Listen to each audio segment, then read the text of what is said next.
Hey, hey, hey, everyone. It's another episode of Beachside Banter with B. I'm B Davis, your host, and I am here today with Pete Turner.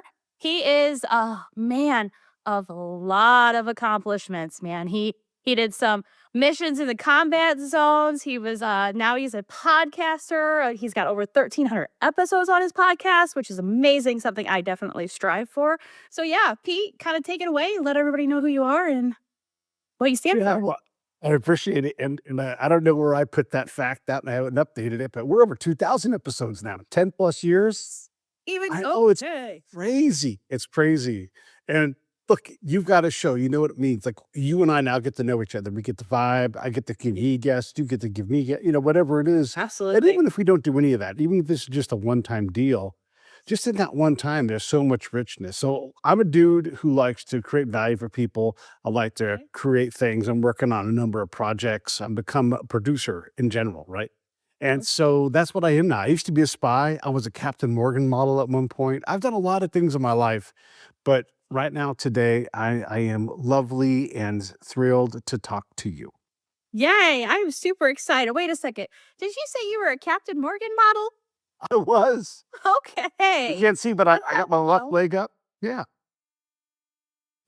Do you have a tattoo on it? No, no tattoo. Oh, okay. I got what okay. If I was sitting like I was Captain Morgan, Got it. you know, I missed it. My bad. Totally flew over my head, y'all. That's all. you can't see my leg. That's the whole key. That's hilarious. Awesome. So okay.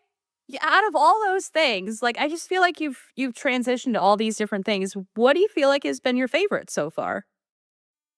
Boy, that's a tough question. I know it's I well. love being a podcaster. I love it, but I also love being a spy because I was very fortunate to get to do the job on the ground a lot. Hyper dangerous, really bad for me. It's beating up my body and my soul and my mind, but so rewarding to go. Really? And even though we lost, I'm just like it's such a defining thing in my life. The podcast is not a close second, but it is a very good B, Yeah. story for me. And I don't know, we'll see what the next chapters are gonna be. I like to do a lot of different things, so who knows? Maybe I'll just change, but I can't seem to quit podcasting. So I'm just gonna keep doing it and keep loving it. Yeah, there's something about it, man. I tell you what, so I had never had anything to do with it. I've listened to like Crime Junkie, I think is the one that I listen. It's one of those true crime ones. And that's basically it. And so when my son proposed the idea to me, I was like, I just don't know how I feel about this. And he's like, Mom, you can do it. All you're doing is talking to these people. It's fine. I'm like, okay, fine. So first couple, I'm not gonna lie to you, we're not good. They just weren't. Not They're not supposed to be. You're right. But as you know, we're getting ready to hit. We're on season 2 now, and I think we're about 40 episodes deep or so. And I feel like things are really starting to pick up, and it's a lot of fun. I've talked to so many amazing people that have these just incredible lives that I would never have met. Million years would have been like, hey, let's do this or let's do that. Yeah. Being like right now, I'm talking to an ex spy, y'all. That's pretty amazing. I'm super excited about it. But what the best part about all this is that you've lived on both sides of the United States, right? So you've lived in California, lived in Florida, and yeah. So between the two, which one do you think would have been your favorite? I'm from California. This is Oh, where I come home and I feel the most normal. When I'd be gone abroad somewhere and I'd land, didn't live there or anything, but I land in the Bay, it's just like my body just knows it resets. Everything's right okay. there. But I've lived in Kansas and loved it. I lived in Las Vegas and loved it. I've lived in a lot of places. I will say this, there is a lot of great things about Florida that really Uh-huh. resonate with me. Okay. The one thing that I can't is impossible to get over is the time difference. I'll adapt to it and everything else, but everything for me is off Yep. a little bit, and I never could quite like lock in. Like just the TV shows. And look, I don't watch that much TV anymore. I don't watch any really sports really, but I did like I follow the A's and I follow the Right. West Coast teams in general. Of course. And so all of that is impossible. So I'll agree to that. Yeah. So we went from, I've lived in St. Louis my whole life, right? We just moved to Georgia about a month ago or so. So getting used to that extra, I don't even know what that extra hour does to me, but for whatever reason, Eastern Standard Time does not work for me at all. I'm still living in Central Time, even though the majority of everything is here. I think that Yeah, yeah. yeah. I don't know what it is about Florida, but it is. I get that time thing. So what would be your favorite beach? And you said California is kind of where home is. Which one is your Yeah. favorite that you've been Our to? beaches aren't as good here in California. You know, look, and I'm not knocking California. And like Oregon has wonderful beaches, but you have to wear a jacket, you know? And so there's something to the water is a lot more accommodating in Florida. You know, it's like if you get tired of laying on the beach in like say Miami or Fort Lauderdale, Las Olas area, you can you can just walk into the water and it's so Right. comfortable and you cool Yeah. off and I love that you can be in the water more, and, um, I don't know, just the beaches are better. You know, you go on a beach out in the Keys, those little hidden beaches, god, they're wonderful, Yeah. and you can be alone on a beach and act like there's no one else in the world around you, and that's just not possible in Southern California. We have great beaches, they're wonderful, Right. and you can absolutely go to them, but beach for beach, mile for mile, nothing's beating Florida, nothing. Yeah, I can agree with that. So we went to San Diego. They have a dog beach out there, I think. My cousin used to take her dog and all of that all the time. And that, like, she's like, oh, this is such an amazing beach. And I'm like, it's it's beautiful, don't get me wrong, but there is something about having to wear, yeah, a jacket. Like, I don't really wanna go to the beach and wear a jacket. I wanna go there, I wanna be in a swimsuit, I wanna get tan. That's the whole reason I'm there, right? Is to get some sun. And I didn't see it there, feel it there. It's not that I didn't like it. It feels like it's completely different world in California for Whereas whatever there's reason. up to the north a little bit more, it's a little more severe, but there's a beach called Portuguese Beach. Okay. It's gorgeous, and you just like you kinda have to climb down to get to everything. It's all beautiful beachy wonderfulness. If you put more than your calf in the water, you're gonna go slide down that water mountain and just and be gone and never come back. It's so dangerous, you know? In Cabo is like that, on the west side of Cabo. If you've ever been there and tried to go in the water and you're like, "Ah, it's scary," like, you wouldn't wanna go hip deep because you don't know that you could get out, Right. and so, Well, that's I feel kind of that what way in happened in Florida. all oceans. So the beach, and then that's it. There's a fence. Beach I mean, like, I out. get into my ankles, but, I could see things and they're not gonna bite me. I don't have to worry about sharks or anything like that. So, Right. yeah. Yeah. I know my husband makes fun of me all the time because he's like, I can't believe you love going to the beach, but you don't ever get into the water. I'm like, that's what they make pools for. You know, Yeah. right there. Yeah. I can see the beach. I can get in the pool. It's no sharks. It's perfect. Let me ask you this, because when I lived in Florida, we just lived a few minutes away from the beach. Hop in my Jeep, no top needed. We just boom, drive down. And I got into beach shape where I could reliably lay still and just chill for 2, 3, 4 hours sometime. You had to go to the bathroom, or whatever. But I didn't have to move. And it was so therapeutic. If I go to the beach right now, like, I'm not in beach shape. I'll have to like get up and do something, dig a hole or get in the water. I can't just lay, and I'm serious, all these things happen, right?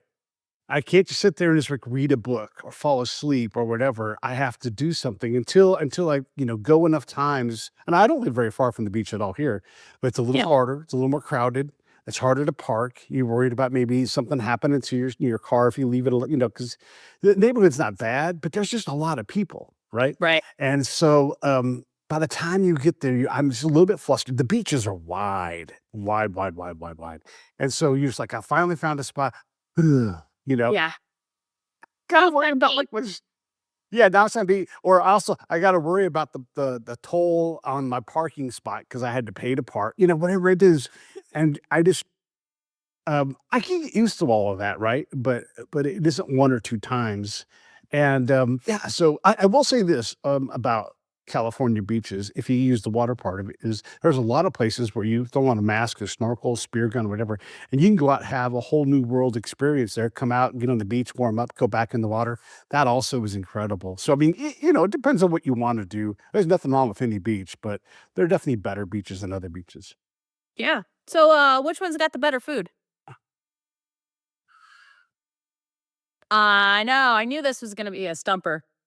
Yeah, it is a stumper. I'm gonna say Florida, and this is my version of Florida, right?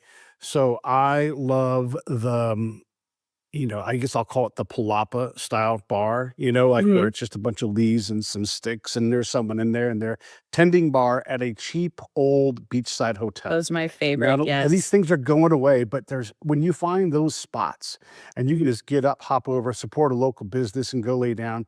Like I'll go sit by Rum Runner and hop in and grab some food, but it's going to cost me a lot more money. I can go to that little bar and I can just maintain a nice easy buzz. I can get some shrimp if I want to eat it. I love that experience.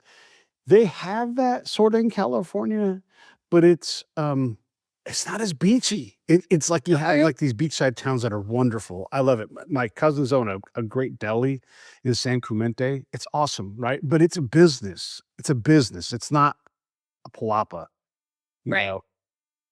So I get it. that for me Yeah. is it. That for me makes it a little better. There's nothing wrong with any beachside town, but yeah, I just don't want it to be $100 when they go get a snack. I get it. Totally get that. I feel like, in my experience anyways, if you go to a place that doesn't have a sign, it's usually the best food of your life. If it's not on Google, it's probably amazing. Yeah, yeah. I don't need all that stuff, right? Like, I'm not there to be on my phone anyhow. Maybe I'll bring a Kindle because I want to read a book and I, Right. that book, whatever. But there's a pretty good chance that I'll leave my phone in the car if I can bear it. Like, if I have to keep my phone around because I'm trying to pay attention to something, then okay. But for the most part, that time is scheduled for me and the beach and whoever I'm with. Yeah, I'm notorious for leaving my phone at home and not even thinking about it, and then I'm like, "Dang it, this is perfect content. Why am I not here recording this right now?" Because you're already doing it. It's already better. Who needs the Yeah, content, right? I know, I'm like, "Man, I just wanna soak it all in," and I'm like, "Oh, I guess I should probably be, like, sharing this with people too so that they can soak it in," but, you know, doesn't always work out that way. Okay, so let's talk about your transition to podcasting. So, we kind of already kinda touched this base. What made you decide to start your podcast? I had a lot of good stories to tell. Just from my own experience, just from seeing, like right now, we're talking about in the news about USAID, and we're taking a deep look at those guys. I'm Yeah, all for it. Not political things, absolutely. but just the fact that I saw a lot of failure. I saw a lot of money that was wasted on things and ideas that were Mhm. inappropriate. And so, like, that's part of what I do is I go, hey, like, understand this is what USAID does. There's a lot of great things. It all briefs well, but when you tabulate everything, you're like, wait, what? Huh? And so if you don't have people who have real experience doing that, and I'm hard on the USAID, like if you say you're going to go out and help people, then Do it. go do it and make sure it Right. happens and make sure actually that help sticks. If not, go back and start to work on how you do better. We don't like that. And so my show is not just about that. It's also, hey, by the way, I was a spy. I get to know spies. We get to share our secrets, not secrets, but like our insider stuff that we like to talk about. And Yeah. I always find it fascinating to, even if I'm on the show or not, to talk about these things. And so I had a lot of that in me, and I had to find a way to create some avenue. And thankfully, podcasts ended up being the right answer. Yeah. Wow. That sounds awesome. So you took all of that, turned it into this fantastic podcast. And how do you find new people to talk to on a regular basis? I feel like that seems to be the most challenging sometimes. It takes a lot of time for sure. My show is established enough that I don't have to do a lot to book it. So I can Okay. chase someone and get them because I know how to do it now. And the show largely books itself. And so even if I don't know that person, I'll say, hi, yeah, Pete from the Break It Down show. The Break It Down show is this. And then they're like, yeah, of course I'll come on. But I also have a sense for who might say yes. So I can literally get anybody. I mean, if the person's doing media and they're hyper famous, I'm sure that they'll come on. I've had a lot of very, That's very, very awesome. famous people on my show. It is not all about famous people, but Right. but I get but I get to have them on the show when they're talking about things. And I don't get every single person, but if I chase somebody, usually I'll at least get a response, even if it's no. It's like, hey, no, we're not doing that. But I've had some really amazing, amazing guests. And so for me, booking for me is just like, who do I want to talk to? And who do I want to support by talking to them? And who do I think my audience would find interesting, even if that's not my cup of tea? I love guests that scare the bejesus out of me. I'm like, that's a dangerous topic. What do that? Because that's where I grow. That's where I grow and give opportunity for other people to hear. a fair conversation, even about challenging things. But sometimes it's just me and the comedian, and we're just cutting it up and having a good time. The guest thing for me is it's a muscle that I've built, and it's big and it's strong, and so I don't worry about guests at all. I just That's I awesome. book them. Yeah. I hope that I'm there one of these days. I feel like You're now actually you're almost hashtag there. Yeah, you're almost there. I mean, you know how to book people now, and, yeah, and we're working on it. you're on Podmatch. That's a great place to find guests, you know? Yes. Podmatch is awesome. No link for me or anything, but I find that service for actually, Podmatch is great. I almost don't need it, but I like to use it because it forces me into new ponds. And I'm like, "Oh, I'm not talking to this person. I'm not talking to that person." And so I get to, continue to expand my network. I love grabbing, people who are newsworthy. I read about a story and I'm like, "Oh, 2 fire experts from LA? Let me send them an email." And now I'm talking to a fire expert, right? And so there's a lot of that that I think helps me find what's interesting to me and reliably get that person. I mean, and authors, my gosh, who's not an author is writing their heart into that book. Even Yeah. if they write books all the time, they're putting their very best effort. They've edited it, they're proud of it. It gets Hard work. chopped apart by another editor, and then they finally put it out. Of course, I want to talk to these people. They've done something remarkable. Yeah. No, I definitely agree. I actually have a friend of mine who I went to high school with who just published her first book. It's like a series of 4, and she just got the first one out there. And I'm not even lying to you. I sat down and I started reading, and I'm like, "Holy cow! Who is this person? This is amazing!" Like I would have never have guessed that this would have come out from her. But I don't know. It's really cool to see that kind of stuff and watch people grow and that sort of thing. So that's kind of what I try to do. I try to find people who are entrepreneurs or who have just really cool life stories or travel stories or something along those lines that we can chat it up about. So, yeah. Yeah. Okay, so I don't even know where to go from there. That was such a blah. Yeah. Uh, so, how about what's your most surprising guest that you've had on the show? Like, who is there one person that has stood out? Like, if I was going to say, "Hey, listen to this," what episode would you suggest? I can't even remember everybody's been on my show. So I'm gonna say, "I was on your show," and I'm like, "Oh, wow." Wait, we did we did Yeah. this? Okay. Add enough context, I'll remember, but sometimes I literally have to go back and listen to the episode. I'm like, "Oh, shoot, yeah, you know what? I do remember you." It won't take long once I listen, but when you've had this many conversations over 10 years, it's hard, but you'd be surprised at how many I do remember. There's a lot that I do. Uh, I would say it's the guests that take me or I take them in a completely different direction. They're here to talk about A, and we end up talking about Jeff. Like, Okay. these things aren't connected at all. And I'm saying Jeff, like Jeff, I don't know who Jeff is, but Whoever gives all of a sudden, right, we just get there to this spot. Sometimes it's a philosophical conversation from a person who's an entrepreneur. Like, I thought we were going to talk about your business, and we talked about all this other stuff, whatever it is. I think those are fascinating, and I like to have my mind blown. And so I'll get people on who teach me about something, or they give me a point of view I'd never considered. I love that kind of stuff. Those are always great guests. Yeah, absolutely. We have a lot of those times where I'll go on like this silly rant, and I'm like, I don't even know how we got here, but Yeah. let's back up. So that happens a lot for me as well. Yeah. So have you like, do you do your podcasting on location or do you do it all in one studio? Both. Both. Okay. Yeah. I love to grab my backpack and deploy myself to whomever's house. And here's the cool thing. So this is the thing I learned when I was a spies is we're always like, "Oh, I do this myself. I don't need any help," all these kind of things, right? Because that's what vets do. But when you allow yourself to be a good guest, like a lot of my friends they don't want to do a subscription for my show for whatever reason, right? But they will absolutely not let me buy lunch. And I used to feel bad about that. I don't, well, not to buy me lunch. And they're like, "Dude, I want to support you." And I'm like, "Oh, right. Right. I've got to be a good guest so you can be a good host." Right. So when you go on location to someone's house, like if I came to your house and you were going to do my show, I'd show up on my gear and you'd be like, "Hey, can I offer you a drink?" Right. You're going to say those words one time.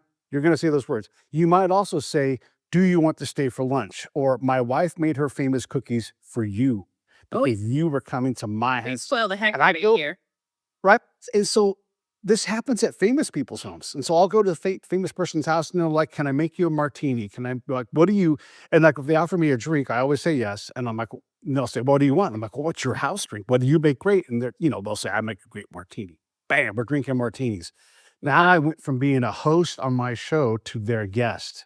And it creates this warmth in there that I relied on a lot as a spy. Yeah. And then now that I do it, well, on podcasting, oh my gosh, it just unlocks so many things. And I can point it out to them. I could say, you turned yourself into the host and you've invited me into your home.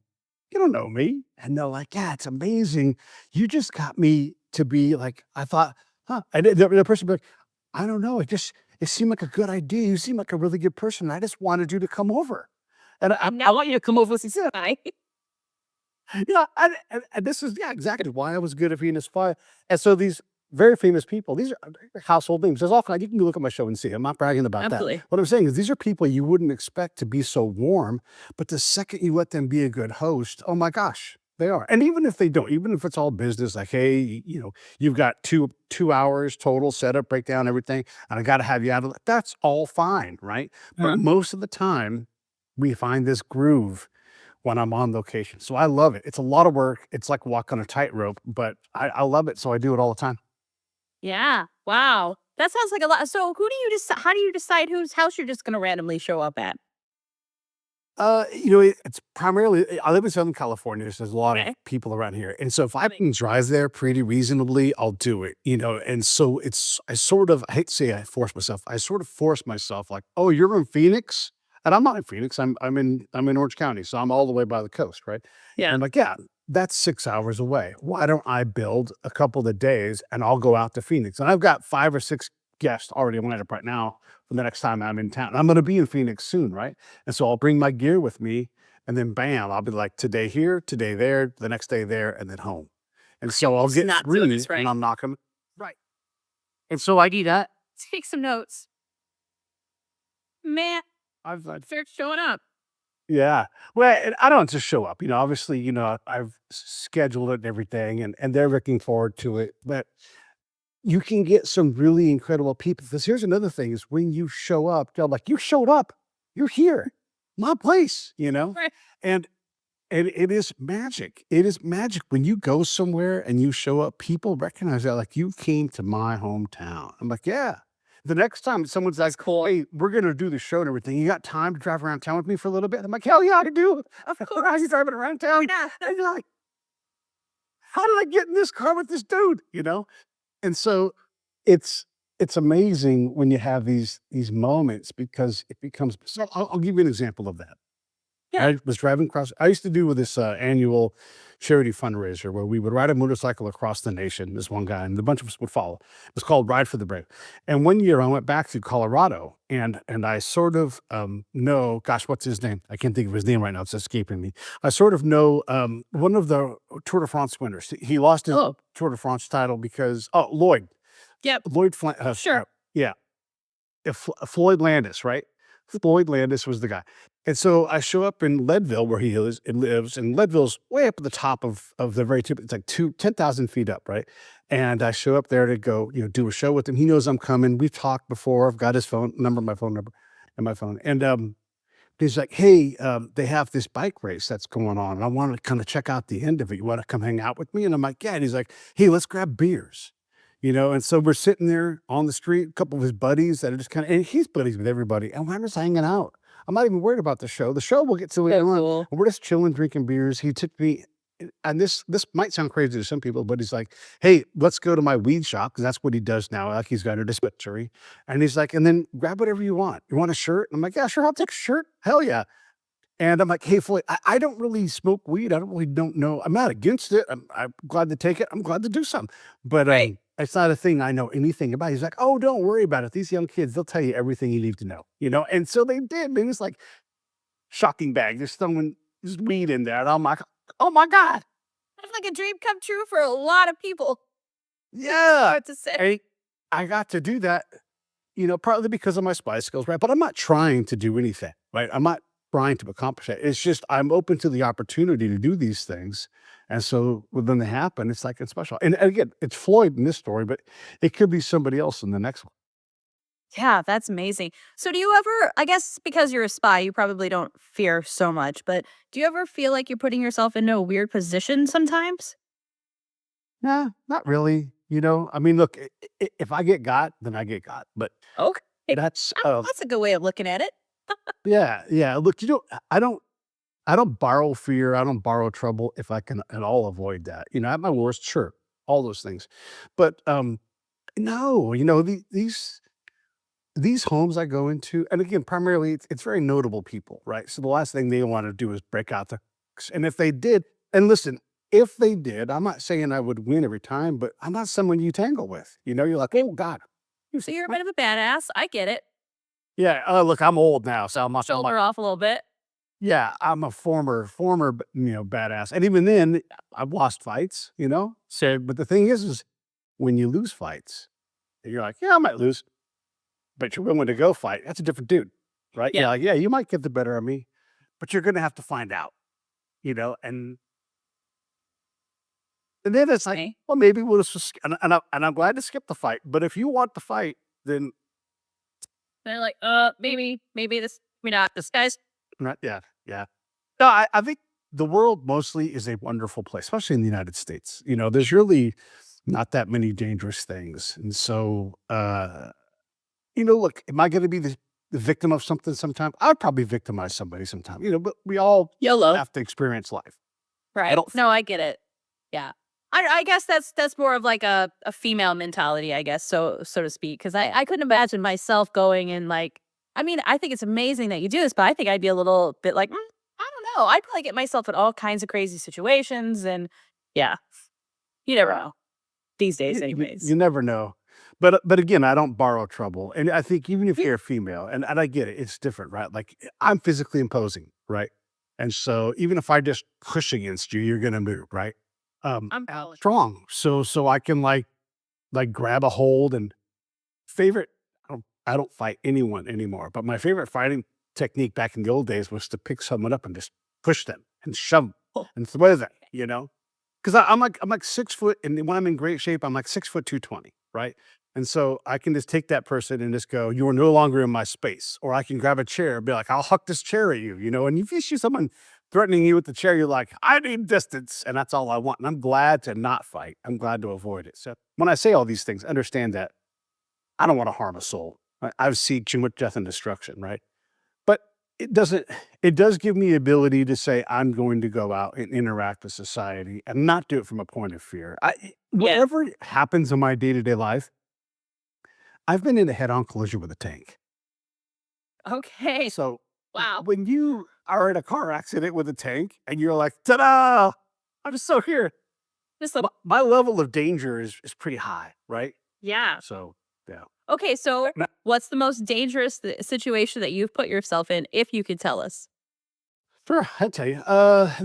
Look, here's the thing: is as there's so many of them because I've done a lot of things, and my job is extremely dangerous, right? So, I mean, apart from being in a head-on collision with a tank in the car, there's been a lot of things. I was once doing some. I guess the best way to explain this is so I was talking to a dude, and he's Okay. an Iraqi guy, and a gunfight broke out between friends, the Americans, and some Iraqi foreign force. And so they were shooting. Now I'm kind of tucked away by a shop, and so I'm not really exposed to the gunfight. But it's my friends, my people, and they're Right. handling it. That is their job. It sounds crazy for me to say this, but I don't have to worry about that because these things happen quite often. And really, there was nothing for me to do because I wasn't in the middle of it. And there's a good way to get shot is to go run out into the middle of it. And so Right. I kept Yeah. talking to the dude I was talking to. And by the way, he's like, yeah, they're shooting again. And so while they were shooting for a moment or two, the bullets were kind of hitting in our neighborhood where we were standing and Okay. bits of the building were hitting us in the face, right? This all sounds insane to a person who's never been in combat. Really, it does. We kept talking, Okay. you know? It's like, No, me. "Oh, yeah, yeah, yeah." Anyhow, and then by the way, I've got an interpreter with me. And so all three of us are just kind of focused on what, because I'm doing my job. They're in a gunfight. I'm not. And even if the bullets got closer, we had the ability to go in another direction. So it was cool to stay there. But that's pretty dangerous. And I didn't even realize how dangerous. To me, it was just matter of fact back then because my Right. job was dangerous. There were bombs, there were gunfights. We had, helicopters that would come and destroy things all the time. So it was a normal thing for me to be in that environment. But it was, now I look back now and I'm like, that's crazy. Why should That I is just go crazy. inside? Yeah, Oh, no, right. just a typical Thursday. No big deal. And that What? is Thursday, right? Yeah, man. So are you gonna write a book soon? Yeah, I mean, I've got a I bunch of think you books should. kind of written in some form or fashion. I've written a lot about this stuff in general. Here's the thing about writing books when I talk to authors. I'm Yeah. like, oh, it's really hard to sell a book and it costs a lot of money to get it out and it takes a lot of time. And I don't know that it's worth my time. Okay, Like that's fair. if I was to write this thing, would I sell 10,000 copies? Odds are no.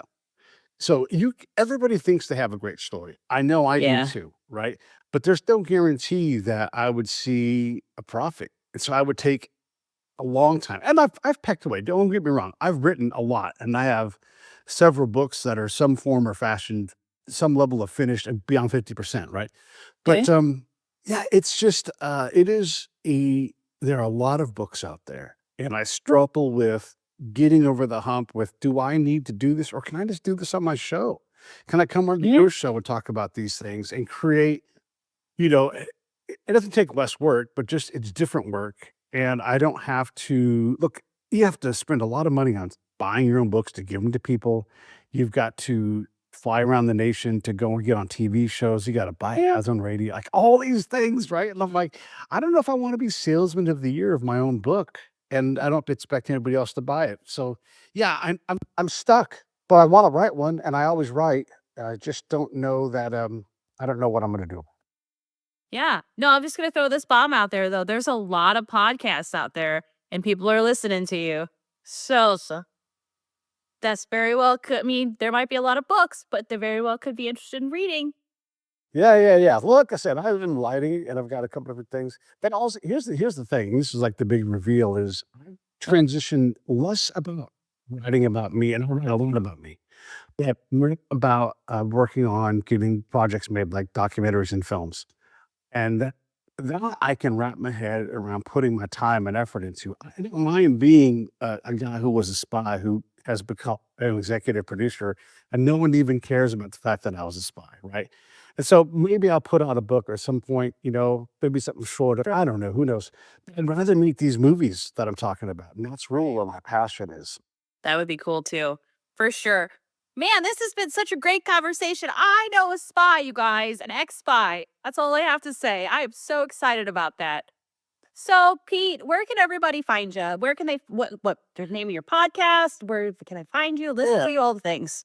Easy enough. Pete A. Turner on all channels. I don't check most of them. So if you want to get a Okay. hold of me, Pete at breakitdownshow.com or Pete A. Turner on X, probably the fastest ways to reach me. And I'm real approachable. If you've got a podcast and you got questions, I'm glad to talk to you. I make money producing podcasts, but I don't have to make money with every podcast I help. And so a Right. lot of times I'm just like, here, do this, that. And if you need my help, let me know. I'm glad to let you hire me, but I don't need to pitch myself all the time. If you need my help, I'm here to help, right? But to break it down show, and you can find it on YouTube, you can find it in all kinds of places. But the main thing here is just break it down show, Pete A. Turner. I'm on X quite a bit. Those are the things. And people who want to find me, they seem to find me. And so I'd love to help with whatever project you're working on, or listen to my show if you'd like, or just keep supporting B. That'd be the best thing. Oh, yeah, let's support B. I like that one for sure. So, real quick, before I end the show, I always ask one last question. What does paradise mean to you? Easy days. Easy days. Yeah. Easy Oh, is you getting know? old. Me too. I think that's what happens after you hit like 35. It's like naps are all of a sudden the in thing again. Yeah, I love a nap. Yeah, if there's I don't mind winters, but I don't wanna live in them. I don't mind, cities, but I don't wanna live in them. But get Okay. me close to a beach or get me I don't know. I'm pretty happy in most places. I just don't wanna be too cold during the winter I'll take winter for a vacation. Love all that, but I just like COVID. something that's I can pursue what is interesting to me and take naps. That's pretty close to paradise for me right there. Easy peasy. I love that. Awesome. Well, thank you so much for being on the show. This has been a great conversation. Had a lot of fun. I learned a lot. I can say I know an ex spy, which is amazing. So yeah, we will definitely keep in touch. I have a couple of people that I'd like to send your way, anyways, for the show and all of that. So yeah, good to talk to you, and we'll talk soon. Have a good one. Thank you. Hey there, beach lovers. That's it for today's episode of Beachside Banter with B. I sure hope you had as much fun as I did. Hey, don't forget to subscribe and leave a review if you enjoyed the show. You can catch me on all social media platforms at Life, Love, and Travel. And if you've got a question or you just want to stop by and say hi, feel free to slide into my DMs and I'll make sure to get those answered for you. Big thanks to everyone who joined me today and for all of you who tuned in. And until next time, enjoy your week.